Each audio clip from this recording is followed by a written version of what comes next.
Good morning, my Aurora family, on this Wednesday. How often have you heard this particular phrase over the last few days? The transference of power, as far as it being one of the foundational processes of our democracy. Boy, we've heard that, haven't we? Well, it certainly is true. Well, there is another transference of power that is foundational. And that is the transference of power as it pertains to those of us who claim to be followers of Jesus. Were you aware of that? And the foundational passage for this foundational truth and reality is Galatians 2:20. Paul writes, "For I am crucified with Christ. Nevertheless, I live, yet not I, but Christ lives in me. And the life which I now live in the flesh, I live by the faith of the Son of God, who loved me and gave himself for me." Now, did you catch that transference of power?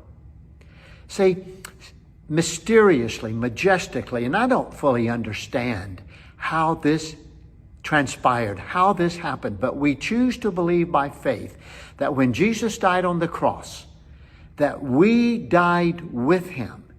Yet now, by faith, we are very much alive in the flesh right now. But as Paul says, we who were crucified with Christ are now very much alive. Yet, it's not we who are alive, but Christ. Let me say it again. I'm crucified with Christ. Nevertheless, I live, yet not I, but Christ who now lives within me. There's been a transference. Not I, but Christ. How are we doing with that? This transference of power. Is there anything in our lives that we are holding on to where we're refusing to concede? Where we're refusing to let go.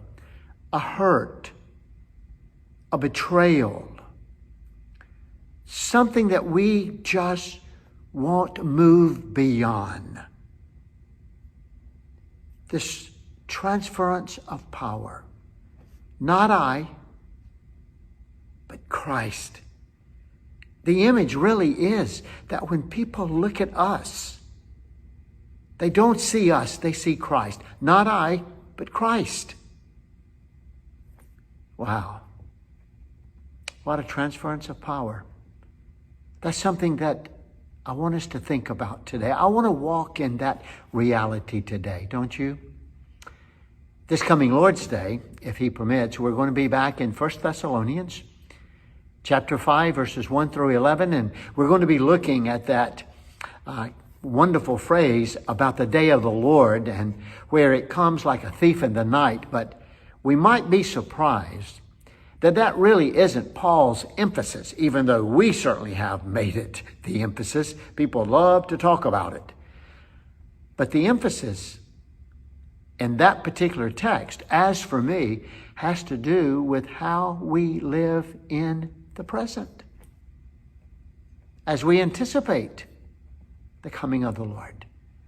And Paul spells out some affirmations about us as believers and about how we can live in the present. I'm looking forward to sharing that with us as we gather at 9:30, either in this wonderful space or live stream. So join us, if you're able, this coming Lord's Day. And I hope the rest of this day is a wonderful day for you. And I want to challenge all of us as we live out the rest of this day.